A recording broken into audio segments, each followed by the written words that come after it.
Olá, bom dia. Hoje, sexta-feira, dia 25 de outubro, a Notícia de Frente está no ar. E aqui ao meu lado, Lúcio Sorge e o Antero Paes de Barros. Bom dia, Lúcio. Bom dia, Nayara. Bom dia, Antero. E bom dia a você que nos honra com a sua companhia. Bom dia, Antero. Mau dia, Nayara.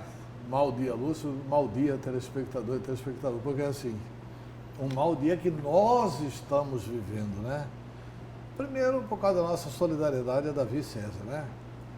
Porque, inclusive, vão cobrar a taxa extra lá do Maracanã. Porque o Maracanã cobra taxa para jogos de futebol, não é para baile.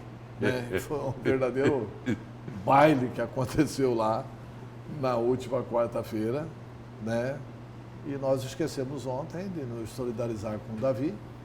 Então, estamos apresentando hoje a nossa solidariedade a todos que torceram pelo Grêmio, inclusive eu. Estou muito dodói, torci pelo Grêmio, mas tomamos uma surra do Mas e agora? Vai do ser Flamengo. River Agora, ou Flamengo? Vai ser Flamengo. O Flamengo vai ser campeão do mundo. Vai ganhar do River e depois vai ganhar do Liverpool. O Mister, né, Jorge Jesus, o Maracanã inteiro, Mister, é porque Mister é professor. Lá na Europa, lá em Portugal, chamam de Mister. E aí até o técnico, né, Antero? Até o técnico do Grêmio, o Renato, né? Um grande técnico, ficou tão abalado com o que aconteceu com o time dele, que no mínimo, cometeu uma indelicadeza assim monstruosa com as mulheres. Ele falou, olha, dizer o seguinte, que olha, nesse time aí até mulher grávida faz gol, não precisava disso, né? Podia ter usado um outro tipo de comentário, né? Até porque a mulher grávida pode jogar bem, né? E representa muito. Olha, o que a gente precisa atuar também é como um ombudsman da imprensa nacional. Sinceramente, eu assisti a coletiva do Renato Gaúcho depois do jogo. Vocês assistiram? Não, eu não assisti. Olha, eu estou criticando a imprensa aqui, não é o Renato, não. Qual que era a primeira pergunta obrigatória para o Renato Gaúcho? Porque um fanfarrão falou, um boquirroto, falou que o Grêmio é o melhor futebol do Brasil. Né? Falou insistentemente, o meu time, o Grêmio, pratica o melhor futebol do Brasil. Se eu estivesse na condição de repórter no Maracanã, a primeira pergunta que eu faria, Renato, por favor, eu queria só uma avaliação sua ou reavaliação. Você continua acreditando que o Grêmio é o melhor time do Brasil? Na verdade, Lúcio, o Flamengo está muito superior aos demais. Né? Se fosse o melhor time do Brasil, não teria levado esse chocolate de 5, né? Então, acho que ele precisa reavaliar a posição dele, né? É um grande time, sem dúvida nenhuma. Que foi uma humilhação, por isso que é um mau dia, né? Pô, bom dia para os flamenguistas, né? E aí o tem rosto... bandeira do Flamengo para tudo quanto é lado, né? E virou meme, ele virou meme, né? O Renato. Em todas as redes sociais, por conta dessa feição aí, vamos pedir para jogar na tela o rosto dele de quando começou a ver a goleada. Aliás, vocês podiam colocar no ar a previsão do nosso diretor-presidente. Aí, ó, essa cara aí. Virou meme. Tiveram vários. Teve até um do baguncinha aqui, viu? É assim, quando o chapeiro não põe o meu abacaxi no baguncinha. Olha a minha cara. Tem uma previsão. Eu recebi antes do jogo, na quarta-feira. Previsão de quem, Antero? Do João Dorileu Leal, que foi um grande repórter, né? Eu acho que o Dorileu ontem, quarta-feira, quis inventar que era comentarista. Eu recebi essa previsão também, olha, viu? Anota aí. Vai ser 1-0. O Grêmio vai ganhar. O jogo vai ser 1-1. O Flamengo vai começar na frente, 1-0. Aí o Grêmio empata e ganha nos pênaltis. Pode anotar, hein? Grêmio vai ganhar do Flamengo. A profecia não deu certo. Anote aí, né? Rapaz, eu achava que o Dorileu entendia de futebol, cara. Eu torcendo pro Grêmio, eu disse lá na Rádio Capital, estou torcendo pro Grêmio, vou torcer pro Grêmio, mas o Flamengo vai passar com um caminhão por cima do Grêmio. Já era para ter sido goleada lá em Porto Alegre. A goleada aconteceu no Rio de Janeiro. Né? E eu acho que é melhor para o futebol brasileiro, vai estar melhor representado contra os argentinos. Agora sim, agora o Brasil é Flamengo. Agora a nação toda vai torcer pro Flamengo. Olha, a gente tem aí... Até Nayara já veio até para homenagear o Flamengo. Eu tenho aqui, ó, uma informação privilegiada de que descobriu-se o que aconteceu com o Grêmio. Por que dessa goleada? Ah, a previsão do Doril era do jogo anterior? Não. Eu descobri o porquê. Olha quem estava na torcida do Grêmio aí na tela. O porquê dessa goleada aí do Flamengo contra o Grêmio. Mick Jagger, o pé frio. É fake? É fake, não, né? Esse daí é um meme. É fake. Olha, brincadeiras à parte, a gente vai levar um puxão de orelha. Vou contar aqui. Não, a gente tem um diretor de jornalismo é gremista e o Dorileu é corintiano. Então, todo corintiano que se preze é anti-Flamengo, né, Lúcio? Não é anti-Flamengo. Eu não sou anti-Flamengo, não. Eu sou anti-Palmeiras. Existe a rixa das torcidas também, né? Não, anti-Palmeiras também. Só Corinthians é anti-Palmeiras. Flamengo e Corinthians aí brigam pela maior torcida. Então é o seguinte, eu sou anti vocês dois. Eu sou anti-Corinthians. Olha, mas vamos falar agora de política de eleições 2020. Janaína Riva diz o seguinte: o MDB não impõe prazo para Emanuel decidir candidatura. A deputada estadual Janaína Riva afirmou que seu partido não fará pressão para que o prefeito de Cuiabá, Emanuel Pinheiro, anuncie se sairá ou não candidato à reeleição. Para ela, tal decisão pode ser postergada até o período das convenções partidárias que acontecem entre 20 de julho e 5 de agosto do ano eleitoral. Eu acho que não tem que impor mesmo, não. O Emanuel já é candidato, não precisa impor prazo nenhum para ele decidir, ele já decidiu. O Emanuel é candidato a prefeito e é o candidato ungido pelo MDB, né, e por mais 11 partidos. É quem tem a maior articulação para ser candidato a prefeito de Cuiabá. Eu não acredito nessa boataria de que Emanuel pode não ser candidato a prefeito. Se bem que parece que tem uma notícia muito ruim aí de bastidores, que eles teriam uma pesquisa interna, que o Emanuel não estaria tão bem assim, que passa pouco da casa dos 2 dígitos. Então é uma coisa que está preocupando muito lá as hostes do Palácio Alencastro. Mas agora está na chuva, tem que molhar, tem que lutar pela candidatura. E aí nessa mesma reportagem aí que a Nayara estava citando, né? Que foi uma reportagem lá do Media News, a deputada Janaína Riva disse o seguinte: olha, eu não vejo por que querer antecipar essa discussão. O Emanuel, quando foi candidato a prefeito, se decidiu no mês das convenções praticamente. Acho que ele pode se reservar a esperar, mas também tem uma outra informação, não é? Que na hipótese aí de repente, ali na frente, o prefeito Emanuel Pinheiro acabar desistindo da candidatura à reeleição, estariam pensando aí numa alternativa, e que a alternativa poderia ser a deputada Janaína Riva. Mas ela já falou que prefeitura é cemitério de político, né? E teve também uma outra informação aí do sogro dela, não é isso? Do senador Wellington Fagundes, dizendo que ela não seria candidata a prefeita de Cuiabá, porque o projeto dela seria de ser mãe novamente. Mas dá para conciliar, não dá? Dá para conciliar muito bem. Dá. Claro que ser mãe é maior do que qualquer coisa. Adiar o projeto de ser mãe, é isso? Não, dá para conciliar. Eu acredito que dê para conciliar. Muito bem. Ela tem uma estrutura de ajuda. Não, grávida. E ela tem uma estrutura ali para poder contar com ajudas. Tem família, enfim, tem profissionais que podem ajudá-la. Eu não acredito que não seja uma barreira a gestação, gerar aí um filho. Pois é. Ainda mais para uma mulher como ela, que é uma mulher aí empoderada.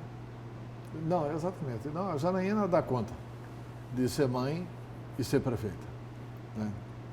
Mas eu acho que o candidato é Emanuel. Mas não pelo Agora fato de que o projeto desculpa, é ser... né? Hein? Não. Não, a desculpa não vai ser essa, não. É porque o Emanuel é o candidato natural do MDB, gente. A Janaína seria uma candidatura a fórceps do MDB, porque se o Emanuel deixa o partido a ver navios. A não ser que o MDB recorra a Valtenir, coisa que eu não acredito. Você acredita, Lúcio, que isso possa acontecer? Valtenir, o grande empenho do Valtenir é candidatar o Juarez lá em Sinop. O Valtenir torce muito pela candidatura do Juarez em Sinop. Para ele ir para Brasília. Porque ele acredita que o Juarez tem grande chance de eleição e que se o Juarez ganhar a eleição, quem assume lá em Brasília é Valtenir Pereira. E aí vai lá trabalhar com emendas. Com emendas. Né? Apresentar emendas para beneficiar os municípios, não é isso? É É por aí. Olha, eu quero saber agora os destaques de vocês para hoje. Lúcio, vamos começar com o seu? Vamos lá. Alguns deputados lá da Assembleia, da CPI da sonegação, até tentaram. Tentaram, fizeram um esforço, mas não deu certo. Não deu certo. Porque aquela história da convocação ou de desconvocação do ex-governador Silval Barbosa. Aí teve lá uma tentativa para desconvocar o Silval, e aí eles colocaram o seguinte: olha, vamos pedir lá o compartilhamento da delação de Silval Barbosa. Algo que já é público há uns 2 anos praticamente, né? Mas eles queriam pedir lá o compartilhamento para o ministro Luiz Fux, lá do Supremo Tribunal Federal. E aí o ministro falou: olha, negativo, não tem compartilhamento coisa nenhuma de algo que já é público. Me parece que tem lá 2 anexos que estariam ainda sob sigilo, mas que não tem nada a ver com sonegação. E aí vão ter que ouvir o depoimento de Silval Barbosa na CPI da sonegação com parlamentares que integram a CPI que foram denunciados pelo ex-governador. É o meu destaque de hoje. E o seu, Antero? O destaque é a licitação fake do transporte coletivo de Cuiabá. Já inventaram até essa, né? A denúncia do vereador Diego Guimarães, que é um bom vereador, e o Diego Guimarães colocou aí que a questão da licitação fake no transporte coletivo de Cuiabá. As empresas que disputam a licitação são as mesmas que já operam em Cuiabá. Ou seja, a licitação é apenas para regularizar a situação das atuais empresas da capital. Não sei como que o povo vai reagir depois, na hora que tiver massificada essa informação. Mas há uma licitação fake no transporte coletivo de Cuiabá. Inclusive, a gente tem uma entrevista com o secretário de Mobilidade Urbana de Cuiabá, o Antenor Figueiredo. Ele que participou ontem do Jornal do Meio-Dia e a gente vai colocar também no ar daqui a pouco, que eu quero falar. Diga. Nera, aproveitando aí que a gente está falando de transporte coletivo, só citar aqui o seguinte, que aí, falando aí sobre o VLT, o governador Mauro Mendes rebateu uma declaração do deputado federal Emanuelzinho sobre uma possível troca do VLT. Aí, essa resposta aí do governador Mauro Mendes, foi porque o deputado Emanuelzinho teria dito que o chefe do executivo, o governador, né, estaria boicotando a criação de uma comissão, né, a criação de uma comissão externa para acompanhar o grupo de trabalho sobre o sistema de mobilidade urbana da região metropolitana, que analisa aí alternativas ou que analisaria alternativas para a solução definitiva às obras do empacado VLT. E aí o governador Mauro Mendes disse o seguinte, abre aspas, ele não é meu porta-voz. De onde é que ele tirou isso? E aí essa declaração de Emanuelzinho foi feita lá no plenário da Câmara Federal. Pois é, daqui a pouco a gente vai ouvir mais também sobre este assunto, Lúcio. Agora eu quero falar do Queiroz. Queiroz? Queiroz. Essa esculhambação, né, Queiroz. que aconteceu ontem em Brasília, hein, cara? Pois é, gente. Antes de falar qualquer coisa, tem aí o áudio, vamos acompanhar. De 500 carros lá, cara, na Câmara, no Senado. pode indicar para qualquer comissão alguma coisa, sem vincular a eles em nada, em nada. 20 continhos pra gente caía bem pra caralho, mesmo. Caía bem pra caralho, entendeu? Não precisa vincular a um nome, chegar lá e, pô, cara, o gabinete do Flávio faz fila de deputados e de senadores lá, pessoal para conversar com ele, faz fila. Porra, é só chegar, meu irmão, nomeia fulano aí para trabalhar contigo aí, saláriozinho bom desse aí, cara, pra gente que é pai de família, puta que pariu, cai igual uma uva. Pois é, esse áudio foi vinculado, é parte aí de uma reportagem vinculada no site Jornal Globo. E o jornal afirmou que o áudio é parte de uma conversa travada em junho deste ano, 8 meses depois de Queiroz ter sido exonerado por Flávio a um interlocutor não identificado. E aí ele mostra ter conhecimento profundo de como funciona aí as indicações e todo o gabinete do senador. Eu já tinha experiência lá da Assembleia Legislativa do Rio de Janeiro, né? Aí, interessante essa frase dele, hein? Olha só, 20 continho aí pra gente cair bem pra caramba. Não é caramba, né, que ele falou, é outra coisa, por isso que cortaram o áudio. Ele falou um nome feio que alguns acham bonito. Com certeza. Então, grave, Antero. Grave. Grave é gravíssimo, cara. O cara está procurado pela Polícia Federal, ninguém acha ele, aí ele reaparece no cenário com uma gravação. Mas olha, atenção, hein? Não pode investigar Flávio Bolsonaro. O Queiroz. Não pode investigar Flávio Bolsonaro. Não pode investigar Queiroz. O Supremo decidiu, Toffoli decidiu do Flávio. E Gilmar Mendes mandou suspender todas as investigações sobre o Queiroz. Né? Tem a importância, Queiroz, continuar falando de 500 cargos, de 20 a 20 mil. 500 vezes 20 dá o quê, hein? 500 vezes 20 mil dá o quê? Dá R$1 milhão. Não, muito mais. Dá né? 10 milhões. 10 milhões de reais, né? Quanto que dá a rachadinha de 10 milhões? Cara do céu. Os caras fizeram rachadinha de 1,2 milhão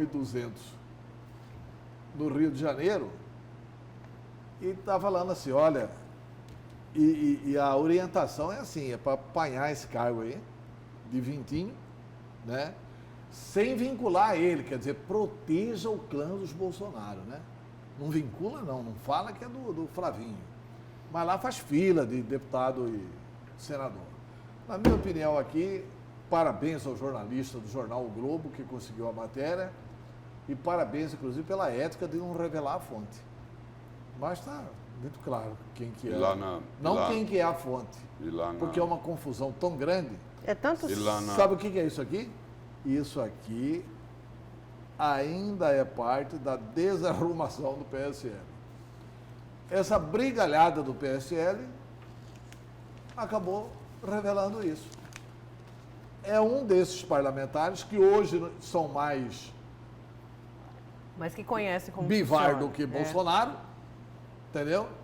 É um desses parlamentares que era tudo queridinho lá do clã, né? Porque é uma família. Será que essa aí é uma ponta da implosão? É a ponta da implosão. Da implosão que o delegado Valdir falou? Mas a sorte do pessoal é que o Gilmar Mendes proibiu de investigar o Queiroz. Dias Toffoli. Dias Toffoli proibiu de investigar o Flávio. Ah, sim. Gilmar Mendes proibiu de investigar o resto. Pupilo, o Queiroz, né? E lá na China, o presidente Jair Bolsonaro foi perguntado sobre esse fato, né? Aí a resposta dele foi a seguinte, abre aspas, não sei dessa informação, do áudio, né? Por favor, o Queiroz cuida da vida dele, eu cuido da minha, certo? A minha preocupação aqui, 3 pontinhos, para não acabar com a entrevista com vocês, é tratar das questões que envolvem os interesses de todos os brasileiros, fecha aspas. Eu vou só dar minha opinião aqui. Vou dar minha opinião. Eu acho Minha opinião é a seguinte, essa questão aqui envolvendo o Queiroz interessa sim a todos os brasileiros. Pois é, tem uma nota aqui da... Porque nós estamos falando aqui é o seguinte, é de moralidade na vida pública. Tudo bem, tem que comprovar o que o Queiroz falou, não é isso? Mas o que está discutindo aqui é a moralidade na vida pública. E interessa a todo mundo. Interessa a todo mundo. E Antero e Lúcio, a assessoria do senador Flávio Bolsonaro divulgou a seguinte nota. O senador Flávio Bolsonaro não mantém qualquer contato com Fabrício Queiroz há quase um ano. O áudio comprova que seu ex-assessor não possui qualquer influência junto ao gabinete do senador, tanto que sugere ao suposto interlocutor buscar outros caminhos para ter acesso a cargos. Se é que a voz no áudio é de Queiroz, estaria usando o nome do senador sem sua autorização e prometendo algo impossível que jamais poderia entregar. Fala a nota aí do gabinete de Flávio Bolsonaro. Contradiz com a explicação do advogado do Flávio, né? A explicação do advogado do Flávio, você tem aí? Tem. Então, vê. Por nota, defesa de... não, tem do Fabrício Queiroz. Do Fabrício, dizendo, do Fabrício. Declarou que vê com naturalidade o fato dele ser uma pessoa que ainda detém algum capital político, uma vez que nunca cometeu qualquer crime, tendo contribuído de forma significativa na campanha de diversos políticos do estado do Rio de Janeiro. Ou seja, ele indicar 500 cargos lá de 20, não é crime nenhum. Quer dizer, o Flávio tenta descaracterizar. Aí veio o advogado do Queiroz e fala, olha, mas tudo bem, desculpa da gente estar falando aqui, porque o ministro Toffoli proibiu, né, de investigar o Flávio Bolsonaro. Né? Eu quero só ver o seguinte, será que o senador Jaime Campos, do alto da presidência do Conselho de Ética do Senado da República, vai ou não representar contra o Flávio Bolsonaro lá no Senado? Não é representar para punir, é representar para dar a chance dele se explicar ao Conselho de Ética do Senado. Será que não vai ter nenhum senador para representar o Conselho de Ética contra este cidadão? Quer dizer, o cara... 500 cargos de 20, fila de deputados e senadores, essa coisa tem que ser explicada, gente. Essa coisa tem que ser explicada. Porque antes tinha uma desculpa, né, Antero? Antes tinha a desculpa o seguinte, olha, não tem a ver com o mandato dele de senador, não é? Lá no Supremo até já usaram essa desculpa, é isso? É para não ser investigado. Mas lá na Comissão de Ética, no Senado, podiam até agora, até anteontem, podiam dizer o seguinte, olha, esse problema aí é lá da Assembleia Legislativa do Rio de Janeiro, a rachadinha foi lá com o Queiroz não fala mais com o Flávio Bolsonaro, só que agora é diferente, né? Agora, uma gravação atribuída ao Queiroz está dizendo o seguinte, que a rachadinha ia ser no Senado agora, não é? Ficou bom demais. O que ele está sugerindo é isso, né? Isso aqui está igual uma uva. 20 continhos ia pegar bem, não é? Ia pegar bem. Bem pra caramba. Olha, e só em novembro, deputados federais e senadores devem publicar a reforma da Previdência para ela entrar em vigor. Enquanto isso, o trabalhador não deve dar entrada na aposentadoria sem calcular para não ser prejudicado. Vamos conferir então na reportagem do Antônio Carlos Silva. A reforma aprovada por deputados federais e senadores não mudou as regras para a concessão de 4 direitos previdenciários: BPC, benefício de prestação continuada, aposentadoria rural, abono salarial do PIS, programa de integração social, e salário família e auxílio reclusão. O aposentado rural continua como a regra atual, o abono salarial, que é o PIS, continua sendo como o momento atual. Com relação ao benefício assistencial, manteve-se também, e o auxílio reclusão também manteve. Então, 4 itens com relação aos direitos de benefícios não mudaram, manteve-se o Senado sobre essa perspectivas. Mas a reforma da Previdência mudou outras regras. Agora, a trabalhadora deve continuar tendo de pagar, no mínimo, 15 anos de contribuição previdenciária, mas terá de ter 62 anos de idade. Já os trabalhadores devem pagar, no mínimo, 20 anos de contribuição previdenciária e ter 65 anos de idade. Isso para ter uma aposentadoria mensal de R$ 998, porque para receber mais até o teto de R$ 5.839, a trabalhadora terá de pagar contribuição previdenciária por 35 anos e o trabalhador por 40. A mulher precisa ter hoje, nessa regra nova, ela precisa ter 15 anos de contribuição e o homem que manteve 65 anos de idade aumentou o período de contribuição, que era de 15, foi para 20 anos de contribuição. Nas ruas, cada um reage à sua maneira à reforma da Previdência. Ficou muito favorável para o trabalhador, não, né?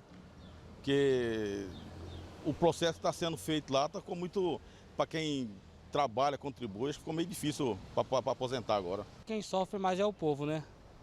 O povo que sofre, a classe mais baixa, né? Então aí a gente nem sabe no que vai dar, né? Eles votam no que eles querem, eles aprovam o que eles querem. Essa reforma agora que estamos tendo, o que ela vai fazer? Ela vai trazer um grande privilégio para os próximos que virão. Porque ia chegar um tempo, com essa que estava aí, não ia ter dinheiro para pagar todo mundo. Lá um tempo futuro, daqui talvez uns 10 anos, 20 anos.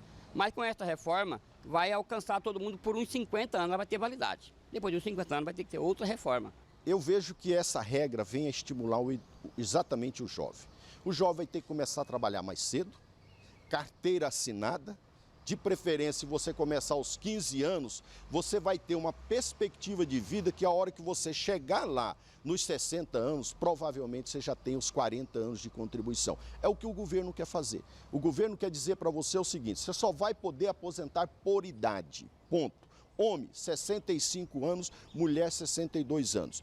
Quanto mais cedo eu iniciar a trabalhar e a contribuir para com a Previdência, melhor vai ser o meu futuro para mim aposentar e ganhar, um detalhe, 100% integral. Mesmo com as mudanças, os advogados especialistas em direito previdenciário alertam: antes de dar entrada no INSS, é bom procurar um especialista e calcular tudo, para não ser prejudicado ainda mais. Quem hoje já está no mercado trabalhando, vai sofrer essa regra que o governo está implantando? Não, não.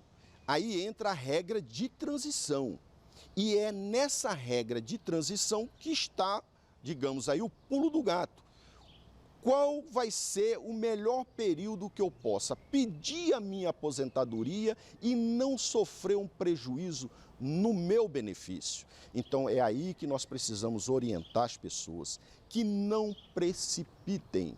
Nós não podemos perder nenhum ano de contribuição. E para isso é necessário que você faça esse cálculo.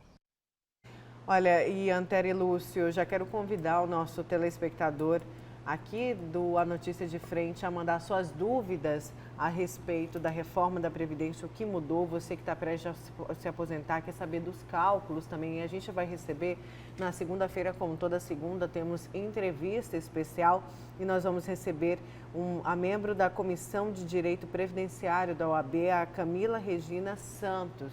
Então ela vai sanar as dúvidas dos nossos telespectadores e vocês já podem ir mandando. Aí o WhatsApp na tela, 99987-2151. E tem aqui uma notícia que vem do Mídia News, deixa eu pegar aqui, justamente sobre essa crise no PSL. A gente que vinculou aqui no A Notícia de Frente, foi essa semana, né, a entrevista com o deputado Nelson Barbudo no Jornal do Meio Dia. Ele foi chamado por um telespectador lá de traidor. E ele se justificou, disse que não teria traído Jair Bolsonaro. E aí o título da matéria é o seguinte: "Tamo junto. Filho de Bolsonaro grava vídeo com Barbudo e diz que crise no PSL acabou." Filho do presidente Bolsonaro e líder do PSL na Câmara Federal, Eduardo Bolsonaro, soltou nas redes sociais um vídeo ao lado de Nelson Barbudo. No vídeo, Eduardo fala sobre a turbulência pela qual a sigla passou e elogia a postura do parlamentar de Mato Grosso. Ele diz o seguinte: o Nelson Barbudo está na dele, está tranquilo, não tem atrapalhado o governo. A gente tem um vídeo aqui, estou ouvindo aqui, vamos conferir então. Fala pessoal, estou aqui com o Nelson Barbudo, a gente está aqui dentro do Congresso Nacional e eu vou falar para vocês um pouquinho como é que a banda toca aqui dentro, né? No PSL, teve aquela semana conturbada, enfim, não é bom para ninguém. E aquilo que começou com um problema pontual dentro da liderança do PSL na Câmara, já estão tentando arrastar para dentro da presidência. Então estou aqui para dizer que o Nelson Barbudo está na dele, está tranquilo, não tem atrapalhado o governo, não tem votado contra o governo, não declarou nada contra o presidente Bolsonaro, segue fiel às bandeiras que ele levantou durante a campanha. E a minha missão aqui na liderança do PSL é trazer tranquilidade. Então peço a vocês para que a gente vire essa página, deixe isso daí para trás, e aqui todos nós estamos trabalhando juntos para servir o Brasil, beleza? Então, Barbudo, estamos junto aí, obrigado pela força, fica com Deus, pessoal. Sempre estivemos. Sempre estivemos. Só uma frase ali Que coisa do Eduardo, né? Isso. Do Eduardo Bolsonaro. Não é que agora é o muitos, líder, né? É o deputado Eduardo Bolsonaro. Só uma frase dele. Olha, estamos aqui para mostrar o seguinte, como é que a banda toca aqui dentro, né? Como é que a banda toca aqui dentro. Esse que era o linguajar Tamo junto. do nosso diplomata. Não. Vamos mostrar como é que a banda toca aqui dentro. É uma linguagem de Cafuçu, né? Não é a linguagem da diplomacia brasileira. Olha, eu fico com pena. Isso é uma suprema humilhação. Pena de quem? Do Nelson Barbudo. Uma suprema humilhação. Ele ao lado do deputado Eduardo Bolsonaro. O deputado Eduardo Bolsonaro não tirou dele a pecha de traidor. Não falou que ele está com o Eduardo Bolsonaro, até porque não esteve mesmo. Não, ele tem votado ele com o Bolsonaro. falou, Diz que estamos juntos. Falou que tem... No final, né? Ele está com o Bolsonaro, ele nunca votou contra o presidente, sempre votou a favor do governo e tal, e nós estamos juntos, estamos juntos. E o Nelson Barbudo despacha isso para a imprensa de Mato Grosso como se fosse a ressuscitação do prestígio dele junto ao Jair Bolsonaro. As pessoas percebem isso. O deputado federal Nelson Barbudo precisa ter convicções naquilo que faz. Se ele não pode andar sem os Bolsonaros, ele que se comporte fazendo tudo que o clã mandar. Agora é preciso Agora não pode ele ficar ao lado do Bivar, ficar ao lado do negócio, ficar ao lado de ninguém, serve a dois senhores. Cara. E aí, a pergunta que às vezes o telespectador pode estar se fazendo é o seguinte: começou com a confusão de duas listas. O deputado Nelson Barbudo assinou a lista lá do delegado Valdir ou não? Assinou. Ele disse que o nome já estava lá, né? Foi essa aí depois Eduardo Bolsonaro foi eleito lá o líder da bancada. Destituiu todos os líderes. Os vice-líderes. Inclusive o deputado Nelson Barbudo. Ele era vice-líder? Sim, era vice-líder. Então tá bom. E aí? Ele vai ser reconduzido à vice-liderança? Não sei. Cara, eu acho que o Nelson Barbudo... Ele era um dos 12 vice-líderes, Antero. Já estava ruim a situação do Nelson Barbudo. Ficou pior. Esse vídeo do Eduardo Bolsonaro fica pior para o Barbudo. Porque agora ele não Porque está ele de é nenhum inconfiável lado. para os Bolsonaro, está claramente aí na cara do Eduardo que não confia nele. Ele vai ficar isolado. Né? E não é da confiança do Bivar, e não é da confiança do delegado Valdir, e é um cidadão que se comporta assim com uma subserviência inaceitável. O eleitor de Mato Grosso não mandou um deputado de Mato Grosso para ser obediente a Eduardo Bolsonaro. Nós mandamos para ele defender o Estado, para ter aquela voz forte e tal, na defesa do Estado, pelo amor de Deus. E eu só quero relembrar o que o deputado Nelson Barbudo disse na entrevista ao Jornal do Meio-Dia. Ele falou, olha, eu sou muito mais velho que o Eduardo Bolsonaro, até chamei ele de bebê, né? Não me lembro exatamente qual foi o contexto da frase, mas este termo foi colocado por Nelson Barbudo, referindo-se a Eduardo Bolsonaro, que era, por ser mais novo, de ter uma experiência menor do que ele, dizendo, olha, vocês vão criar uma confusão danada para o presidente Jair Bolsonaro, não é isso? E aí, no final ali da gravação, o Eduardo Bolsonaro falou, olha, estamos juntos. Mas o seguinte, falou assim, vamos virar a página, vamos esquecer essa M que você fez aqui. Estamos juntos. Vamos virar a página. Estamos juntos. Aí vou voltar à frase. Vamos mostrar aqui como é que a banda toca. Aí o seguinte, escolhe seu caminho. Aí tem gente... Ele escolheu o caminho da subserviência. Não pega bem, o povo não gosta disso. O povo não gosta disso, o povo gosta de quem tem posição. Pois é, e falando em escolher o caminho, rapidamente, a gente já vai para o intervalo, eu quero só destacar aqui a fala do governador de São Paulo, o João Dória, que ele aposta em moderação de Joyce Hasselmann no PSDB. Ele falou o seguinte, Dória tem dito que uma vez no PSDB, Joyce Hasselmann se tornaria menos exaltada. Na avaliação de Dória, Alexandre Frota, tucano, ficou mais light. Longe do bolsonarismo, a virulência de Joyce também teria jeito. Tem que abrir um consultório né? Não. Aí é o seguinte, aproveitando Eduardo Bolsonaro, o João Dória disse para Joyce Hasselmann, olha, nós vamos mostrar para você como é que a banda toca aqui. Não é isso? Vamos laçar, não é isso? Vamos para o intervalo, na volta a gente continua com a notícia de frente.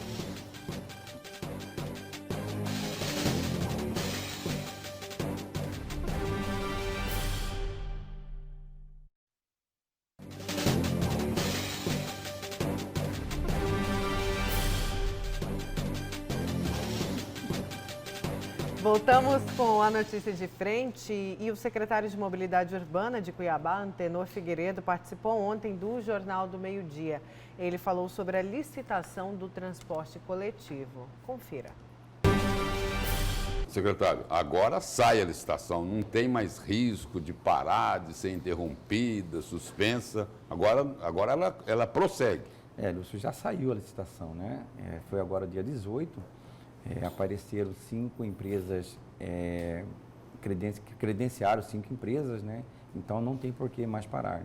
O prazo de impugnação já transcorreu, né?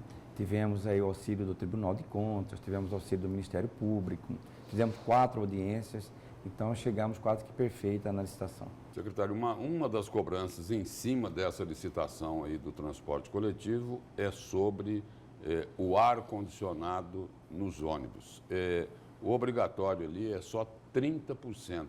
Por que não se colocou um limite superior aos 30%, levando em consideração aí esse calor aqui, que é muito forte de Cuiabá, superior, tem épocas aí que chega a 42, 43 graus e só colocaram um limite de 30% na licitação.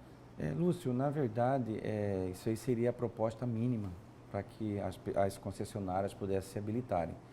Então, quem quiser oferecer um pouquinho mais, como não foi aberto ainda as propostas, nós temos que aguardar se houve de 40%, 50%. Mas dificilmente isso vai ocorrer, não é, secretário? Porque nisso daí até os próprios concorrentes podem combinar, não é? Falar, olha, não vamos oferecer mais do que isso, não vamos oferecer muito mais, porque aí eles é que vão ter que colocar a mão no bolso. Uma coisa que eu posso afirmar para vocês é o seguinte, hoje nós temos 14% da nossa frota.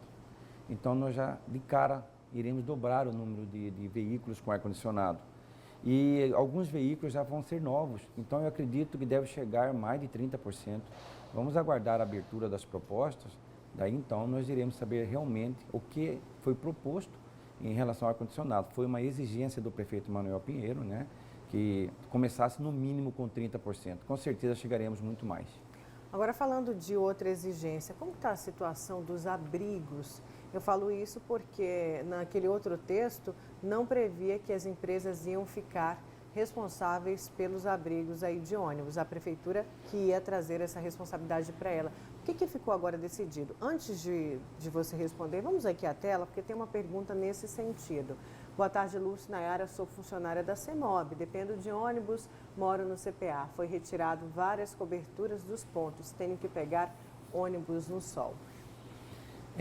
Nayara, é notória a deficiência de abrigos aqui em Cuiabá. Hoje Cuiabá tem 2.120 pontos de paradas, né, e os abrigos, existe aí uma defasagem de 800 abrigos. Nós estamos licitando agora, Lúcio, um registro de preço para que nós possamos começar a construir esses abrigos. Esses contratos dessas concessionárias antigas que venceram agora, previa 25 abrigos por concessionária. Então, são 3 concessionárias, 75 abrigos por ano, muito pouco. Mas não eram as empresas que tinham que fazer a manutenção desses pontos, desses abrigos, secretário? Depois o seguinte, primeiro estava lá no contrato, aí tiraram isso, tiraram da responsabilidade das empresas. Agora o senhor diz o seguinte, vai fazer um registro de preço para contratar esse serviço. Por quê? Para baratear para as empresas de ônibus? Não, Lúcio. Nós tomamos muito cuidado em fazer essa licitação do transporte coletivo, principalmente no que diz respeito ao abrigo de ônibus. Como eu acabei de dizer, o contrato antigo previa que as empresas fizessem 75 por ano, e assim foram feitos. Agora, nós tiramos os abrigos das empresas, porque isso aí impactaria no preço da tarifa.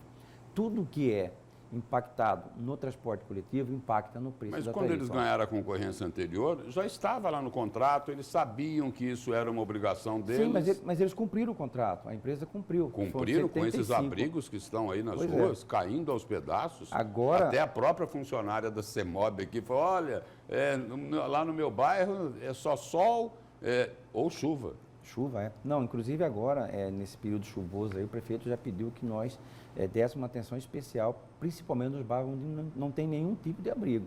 Então, nós tivemos o cuidado de não impactar na tarifa e ficar por conta da prefeitura a colocação e manutenção desses abrigos. As estações ficaram por conta das empresas de ônibus. Nessa licitação aí, tem 5 empresas participando. Sim. Isso? 5 se habilitaram. Quantas serão contratadas?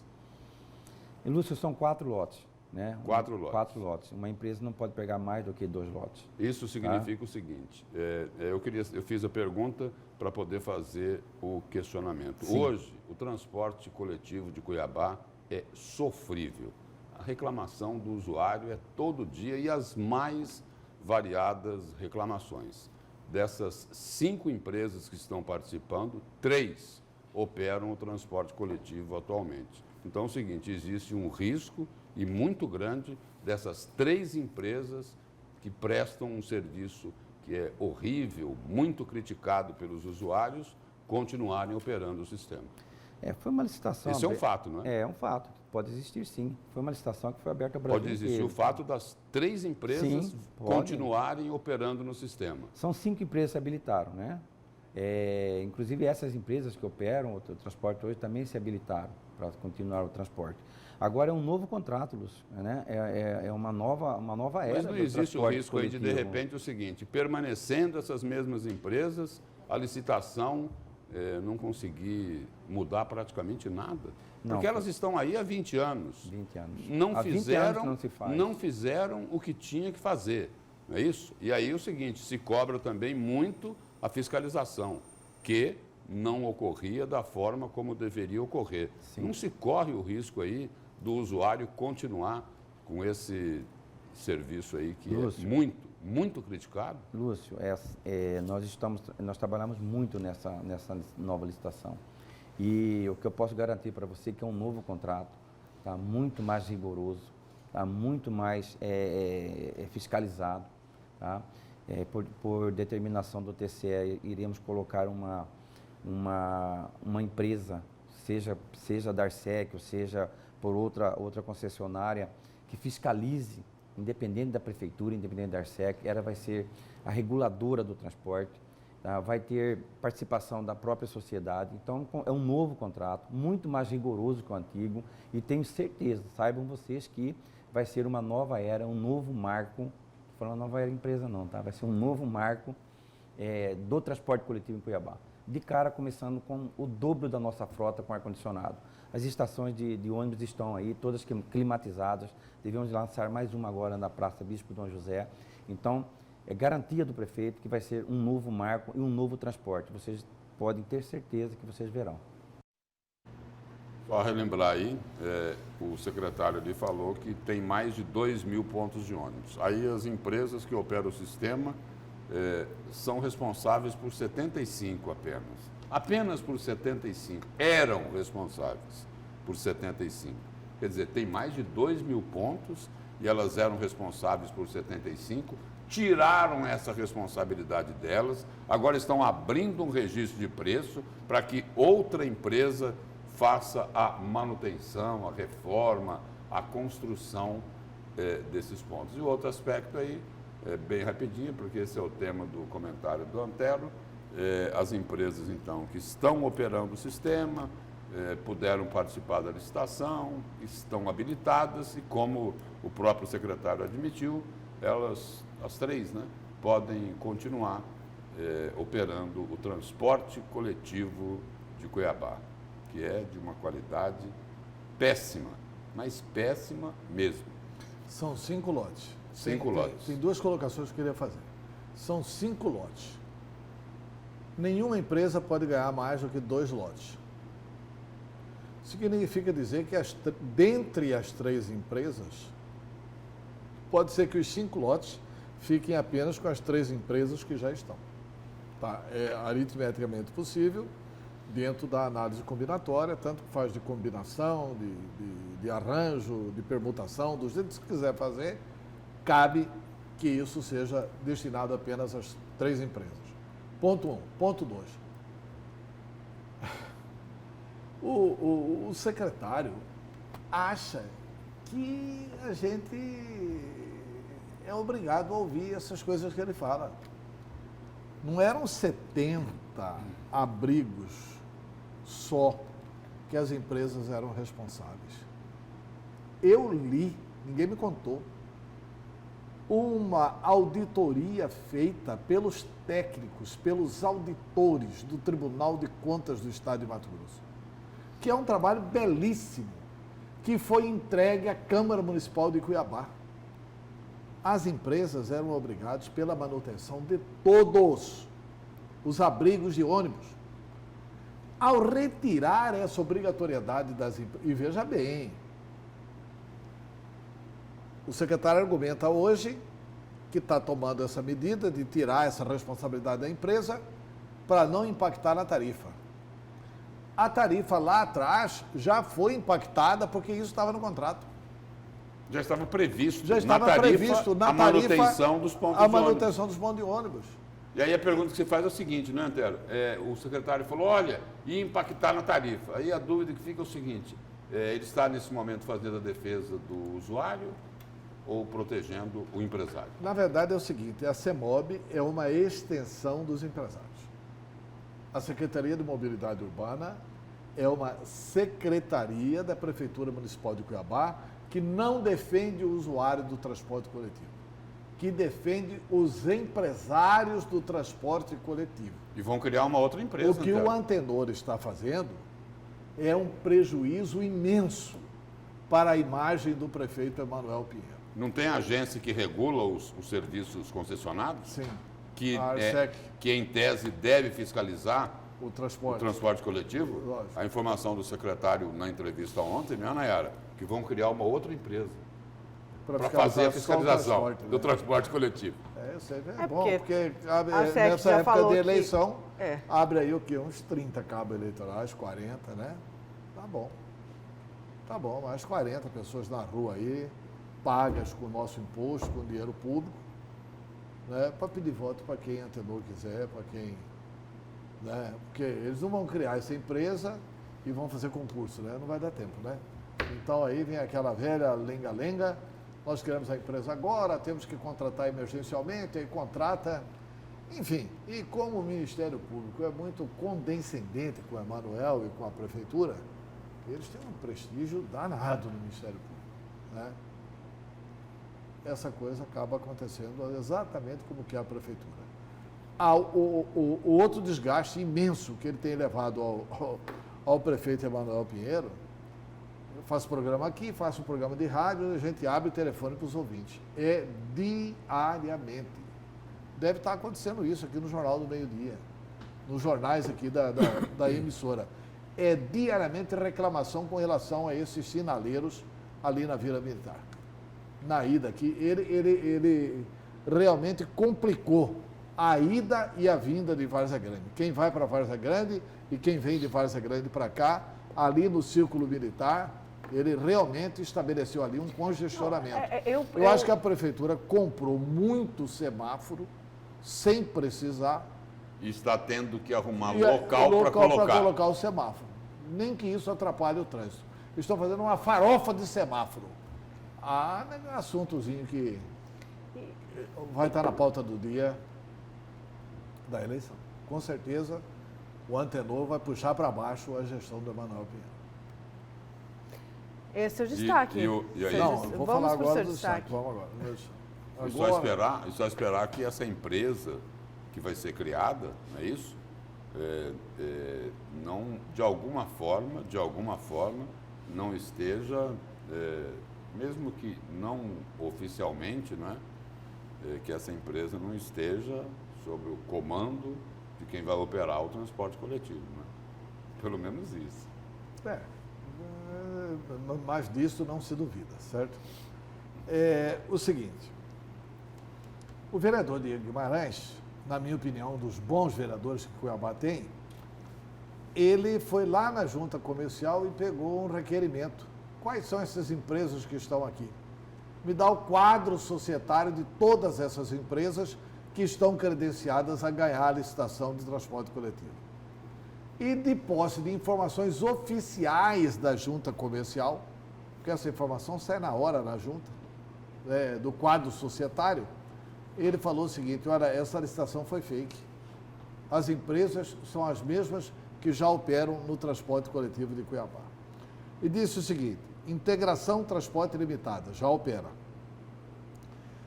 Caribus Transporte e Serviço Limitada. Não, essa não opera, Caribus. É um nome diferente. Mas é controlada por Pedro Constantino, substituindo a Norte Sul, que já opera. Ou seja, a Caribus é a troca de nome da Norte Sul. Só para o telespectador ter uma ideia, a Norte Sul foi denunciada. Mas foi denunciada por quem? Pelos geradores da oposição? Não. Foi denunciada por quem? Pelo Ministério Público? Não. Foi denunciada por quem? Pasmem, uma fiscalização da Secretaria de Mobilidade Urbana, ou da ARSEC, que não fiscaliza ninguém, porque é uma estrutura pequenininha. Essa fiscalização... Que é para não fiscalizar mesmo. Que é para não fiscalizar mesmo. Essa fiscalização mal feita constatou o seguinte: 100% dos ônibus da Norte e Sul estão com a data vencida. 100% dos ônibus da Norte e Sul estão irregulares. Não havia um ônibus da Norte e Sul. Não foi nenhum dos vereadores da oposição, não foi o Ministério Público, não foi ninguém. Quem anunciou isso para a imprensa foi a Prefeitura Municipal de Cuiabá. Essa Norte e Sul está concorrendo com o nome de Caribus. Anote aí, vai ganhar a licitação. Rápido Cuiabá Transporte Urbano Limitada. É do Ricardo Caixeta. Famosíssimo empresário do transporte coletivo. Como é o nome do Ricardo Caixeta? É o Ricardo Caixeta. Não, mas de qual empresa? Rápido Cuiabá Rápido Cuiabá. Agora é Transporte Urbano Limitada. Mas é que você falou que vai ganhar Então, todas essas aqui que eu estou falando não é. Né? Viação Paraense Limitada, formada por sócios dos atuais operadores. Então, tem uma nova empresa formada por sócios dos atuais operadores. O nome dessa empresa, Viação Paraense Limitada. Pantanal Transporte Rodoviário. Está aí, não tem nenhuma observação feita pelo vereador sobre isso. Mas eu acho que a Pantanal Transporte já opera aí no sistema, né? Sim. E Serviço de Locação Eireli. que são esses ônibus de locação, né? Que foram proibidos e voltaram a circular. Já percebeu que voltou a circular os ônibus? Voltaram a circular os ônibus do serviço de lotação. Sabe quem é? Ricardo Cacheta. Então é uma licitação fake. O Ricardo Cacheta participa, então, com 2 empresas. 2 empresas. Da Rápido Cuiabá Transporte Limitada, na questão de ônibus. A Pantanal seria de quem? E a Serviço de Locação Eireli, de Ricardo Cacheta, que já opera. Não consta aqui o nome do dono da Pantanal, mas a Pantanal já opera. E aqui tem mais um questionamento que o vereador Diego Guimarães fez. Ele apresentou uma notificação judicial contra a empresa Integração Transporte, porque a empresa tem uma dívida de R$44 mil. Ela tem uma dívida com a prefeitura de R$44 mil. Ele não paga a dívida, alegando desequilíbrio financeiro. Como é que uma empresa dessa pode participar de coisa nenhuma? Quem tem dívida de R$44 mil e não consegue pagar, não aguenta um gato pelo rabo, né, Lúcio? Porque um ônibus é caro. Um ônibus é caro. Ou seja, é uma licitação fake, é para ficar tudo como está, é uma licitação entre amigos. Não foi para fazer licitação. Foi para dar 30 anos, não é de 30 anos agora que vale? Renováveis por mais 30, né? Isso é um presentaço de pai para filho. Será que tem como precificar isso? Né? Se fosse, assim, possível no supermercado, alguém vender isso, chamar 3 ou 4 empresários e falar, olha, vou dar para vocês, Cuiabá é uma cidade de expansão, Cuiabá tem 700, 800 mil habitantes, vai chegar a 1,5 milhão de habitantes daqui a 5, 10 anos, nós vamos conseguir para vocês uma licitação do transporte coletivo por 60 anos. Garante você, garante seu filho, garante seu neto, garante sua família. Será que tem como precificar quanto custa isso? E se não acontecer? Tem gente que fica até esfregando a mão para saber como que faz essa conta. E se não acontecer nada de extraordinário, aquela caixa preta do transporte coletivo de Cuiabá continuará solenemente fechada, porque, pelo que você colocou aí, Antero, as forças ocultas continuam agindo e agindo fortemente. E aí por quê? Fortemente e, para rimar, competentemente, né? E aí não custa a gente lembrar que as empresas do transporte coletivo costumam ter, assim, uma atuação bastante marcante, principalmente, não é de hoje, não, há muito tempo, há muitos anos, né? As empresas do transporte coletivo têm uma atuação marcante nas campanhas eleitorais, não é mesmo? Aliás, é o seguinte, uma coisa que tem que ficar muito... Agora está até proibido, né? CNPJ patrocinar, né? Mas, assim, é um lugar onde recebe dinheiro, né, Lúcio?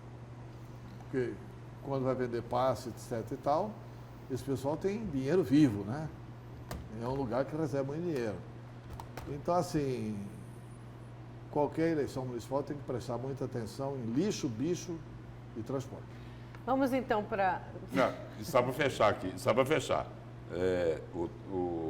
dizem o seguinte, olha, quem tem muito dinheiro no CPF são os grandes produtores rurais, não é isso? Dinheiro. Né? E no transporte coletivo é o seguinte, antes de chegar lá no caixa da empresa, é dinheiro vivo. Certo, vamos então para mais um intervalo. Na volta a gente continua com a notícia de frente, não saia daí.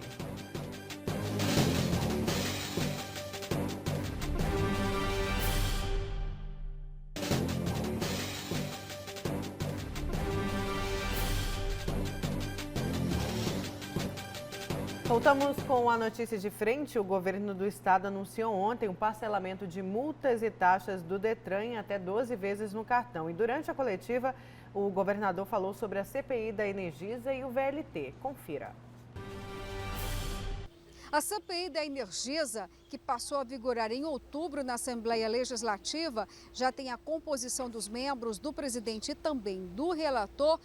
pode trazer já apontamentos em relação à alta carga tributária que incide na conta. Os dados foram apresentados em uma audiência pública pelo PROCON. Para que haja uma redução dessa carga tributária, depende de uma decisão do Poder Executivo do Estado. No entanto, o governador Mauro Mendes, a princípio, não se agrada da possibilidade de reduzir o ICMS que incide na conta de energia. Se nós não temos dinheiro hoje, né, para pagar, arrecadando o que nós temos, todas as nossas despesas, como é que nós vamos diminuir a arrecadação? Será que o servidor está disposto a diminuir o seu salário? Será que a Assembleia está disposta a diminuir o duodécimo? Será que a população está disposta a que eu tire mais policiais da rua, que eu diminua os veículos?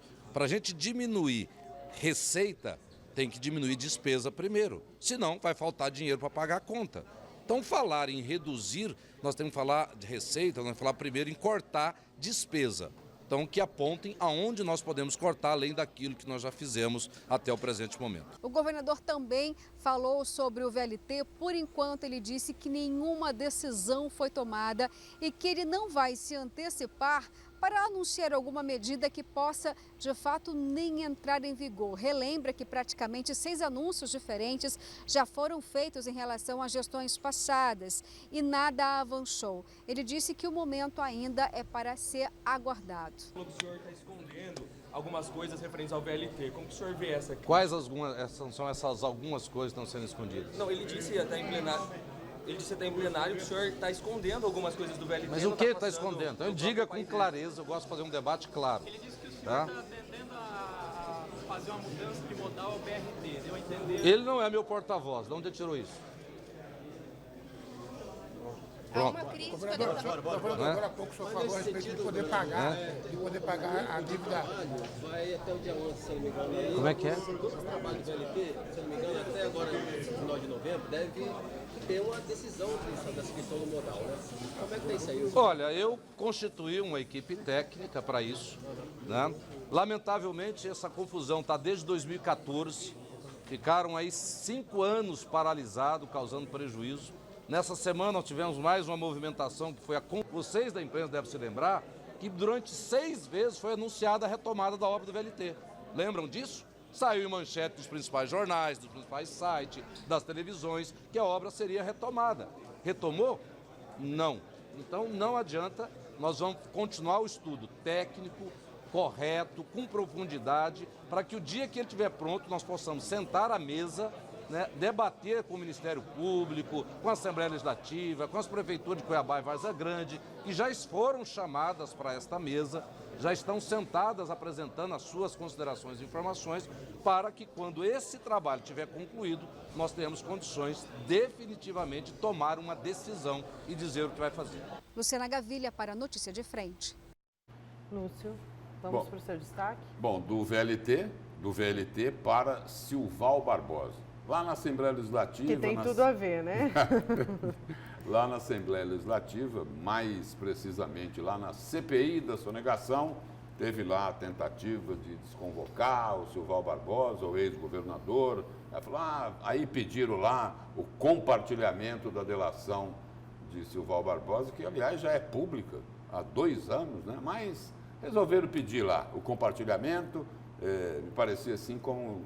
chegaram até a comentar que era um primeiro ato para depois desconvocar ele. Ele já está dizendo tudo aqui na delação, para que ele vir prestar depoimento aqui na CPI da sonegação? Mas não deu certo. Não deu certo porque o Supremo Tribunal Federal negou o pedido da Comissão Parlamentar de Inquérito da renúncia e sonegação fiscal, para ter acesso à delação do ex-governador Silval Barbosa. Essa que eu acabei de falar aqui, que já é pública faz um tempão. E aí, apesar dessa negativa, a delação do Silval Barbosa, ela já é pública lá desde 2017. Desta forma, a tendência agora é que não vai ter jeito. Silval Barbosa será ouvido pela CPI. E aí a explicação aqui do portal Gazeta Digital, numa reportagem do Pablo Rodrigo, é que o depoimento do ex-governador, que estava marcado para ocorrer no dia 10 de outubro, foi adiado depois lá de uma votação lá na CPI, não é isso? Tinha uma posição lá dos deputados Carlos Avalone, Nininho, da deputada também Janaína Riva. Eles não consideravam importante a presença lá de Silval Barbosa. E aí, só lembrando o seguinte, 2 deputados, Nininho e Avalone, são ligados a empreiteiras que possuíam contratos com o governo do estado por anos. Uma dessas empresas é a Três Irmãos, lá do Avalone, ligada a Carlos Avalone, não é isso? E aí tem a construtora Trípolo, que é ligada à família do deputado Ondanir Bortolini, o Nininho. E aí, lá na delação de Silval, o ex-governador afirmou que a empresa ligada ao deputado Carlos Avalone, também dos irmãos dele, teriam até pago propina com um cheque sem fundo. Parece que era moda, hein, Antero? Porque na Operação Quadro Negro também diz que pagaram propina, mas dessa vez aí, a propina, também aqui no caso, dessa vez não, nos 2 casos aqui, foi para o ex-governador Silval Barbosa, pagos com cheque sem fundo. E aí, em relação ao deputado Nininho, o ex-governador relatou que em 2011 o deputado o teria procurado para que o governo assinasse a concessão da rodovia e a autorização da cobrança de pedágio. E aí, em troca disso, teria sido pago aí uma propina de 7 milhões de reais ao ex-governador. Bom, este é o resumo da ópera lá da CPI da sonegação, que agora, com a negativa do Supremo Tribunal Federal em compartilhar a delação pública de Silval Barbosa, vai ficar difícil aí desconvocar o ex-governador do estado, porque sem a delação compartilhada, o governador vai ter que comparecer lá à CPI da renúncia e sonegação fiscal. Ou então, de repente, pode até pedir para o ex-governador, escuta, não tem como você mandar uma cópia para cá, que aí você não precisa vir.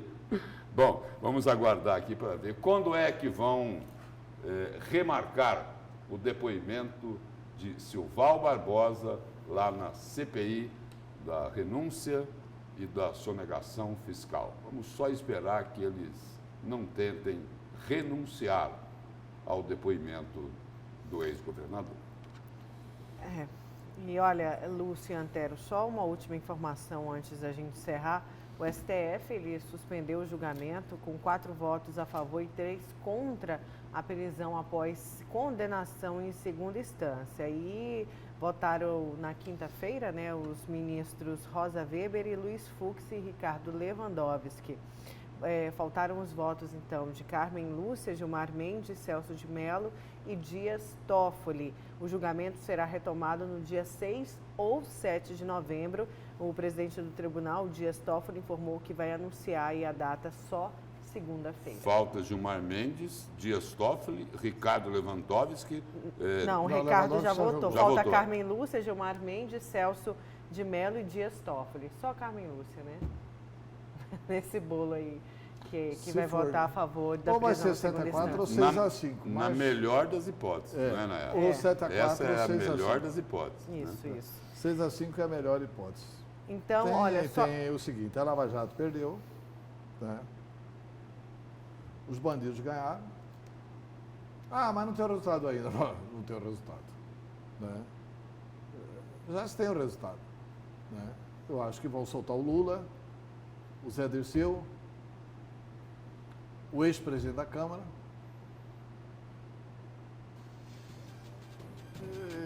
Só da Lava Jato serão 38. Só dos que assaltaram a Petrobras, etc., serão 38 ladrões.